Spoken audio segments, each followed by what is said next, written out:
So on the unified modeling language, friends, we did set number 1 and set number 2. Now it is time to work on the set number 3. So till set number 2 we have covered various lifecycle model and basics of UML and all that. Now on the requirement specification, that is the first step of any software development or system development. Here these are some of the points to be covered, like it should have all the documents, scope, agreement with the customer, cost, again plan for the cost, plan for the force which is there, right, all these things, plus plan for the schedule also. So all these things are covered as a part of requirement specification document or requirement phase, I would say. And out of that phase or part of that phase, these are the activities which are being covered there. So if you really see here, these are the activities which are part of the requirement phase. If I am highlighting it, so we write the functional requirement as the use cases, we create the use case diagram. This is very, very important. This is a basic, or I would say foundation of any unified modeling language or object oriented design system.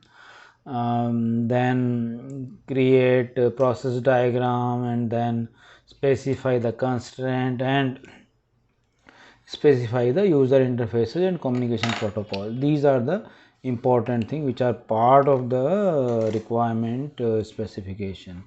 These are some of the tools. Word processor, we all know, Word for document, and modeling tools, as I mentioned in one of the my earlier session, this modeling tools are being used for creating the requirement specification.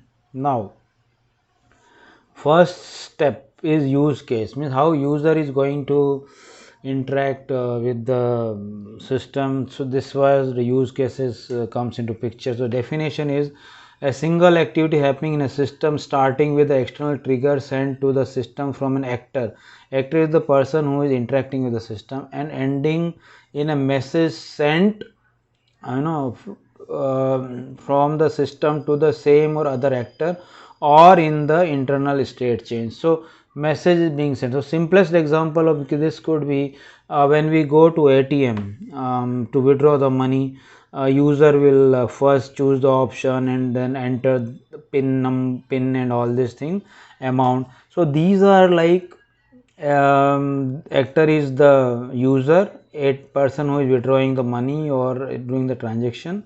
It will send a message to the system either internally or externally or to some other actor, or it could be a maybe piece of functionality described from the user point of view. So piece of functionality could be, in case of ATM, what functionality is like withdrawing the money, or to make it more detailed or more specific, ATM should accept the pin number, pin entered by the user, and validate it and see whether user is authorized user or not. So here the actor is any entity external to the system which communicates with it.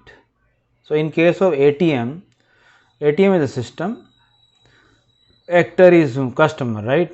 Now for that, use case models are being prepared. You write the use case, communication path is being prepared and then shown, and then actor will be start interacting with the system. Now use cases and scenario is the next chapter, next topic, sorry. A use case has one or more scenarios. Scenarios are different logical path of the same general functionality. For example, use case ordering an item, scenario could be successful order or item not in the stock. Same thing could be in case of your ATM also, right? ATM also, either it could be a successful validation transaction or cash is not there in the machine. That also could be the possible scenario. Now use case template is being used in this unified modeling language or object oriented design. So there like name, goal, input, output, main scenario, exceptional scenario, examples and all will come, and this shows the one classical example or simple example of a use case model. Customer placing the order, customer putting query about the order. Here he or she will order the item, here she will get the status, and then if that is successful, then there would be some relationship in these two also. So this is how it shows various actors: customer, here accounting information system, and here the shipping department, right? Now